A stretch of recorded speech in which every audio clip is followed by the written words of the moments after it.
BJP ने ये भी फैसला किया है कि वो अपना घोषणा पत्र जारी नहीं करेगी बल्कि विजन डॉक्यूमेंट जारी करेगी। साथ ही बीजेपी अध्यक्ष अमित शाह ने बैठक के बाद अपने कार्यकर्ताओं से ये भी कहा कि हर रोज अरविंद केजरीवाल से 5 सवाल पूछें।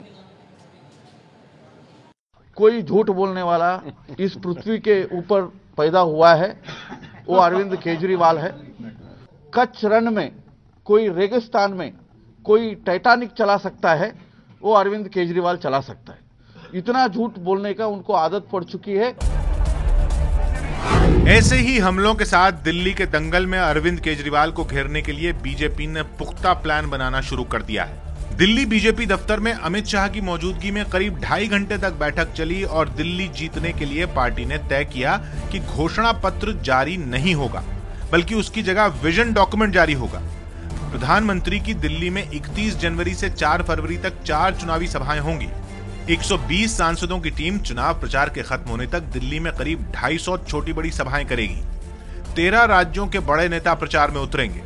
ज्यादा से ज्यादा लोगों तक संदेश पहुंचाने के लिए हर क्षेत्र में 1000 बैनर लगाए जाएंगे। इतना ही नहीं, पार्टी की ओर से रोज प्रेस कॉन्फ्रेंस होगी और अरविंद केजरीवाल से 5 सवाल पूछे जाएंगे। पार्टी ने चुनाव प्रचार की रणनीति का जिम्मा पहले ही वित्त मंत्री अरुण जेटली के हवाले किया था। अब आम आदमी पार्टी कह रही है कि वित्त मंत्री को बजट की चिंता नहीं है। ये बजट का महीना है। देश का वित्त मंत्री इस सरकार का लगभग पहला बजट पेश करेंगे वित्त वर्ष के हिसाब से देखें तो। और जिस वक्त उनको देश की आर्थिक समस्याओं की चिंता होनी चाहिए, जिस वक्त उनको देश को उद्योगपतियों से लेके छोटे छोटे व्यापारियों से लेके आम आदमी की आर्थिक जरूरतों को ध्यान में रखना चाहिए, उस वक्त तक दिल्ली जैसे छोटे राज्य के लिए वो अपनी पार्टी के मुख्यालय में बैठ के चुनाव की रणनीति बनाएंगे। इससे बड़ी घबराहट आम आदमी पार्टी से और क्या होगी। बीजेपी ने चुनाव में अपनी पूरी ताकत इसलिए भी झोंक दी है क्योंकि अभी तक के तमाम सर्वे पार्टी के पक्ष में संकेत देते नहीं दिख रहे हैं।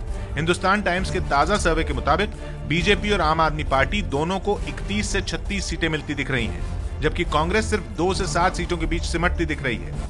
यानी इस सर्वे के मुताबिक एक बार फिर त्रिशंकु विधानसभा के आसार दिख रहे हैं। इससे पहले एबीपी न्यूज नीलसन के त्वरित सर्वे में भी दिखा था कि 50% लोग आम आदमी पार्टी को वोट देने का इरादा रखते हैं, जबकि 41% बीजेपी को वोट देने का इरादा रखते हैं।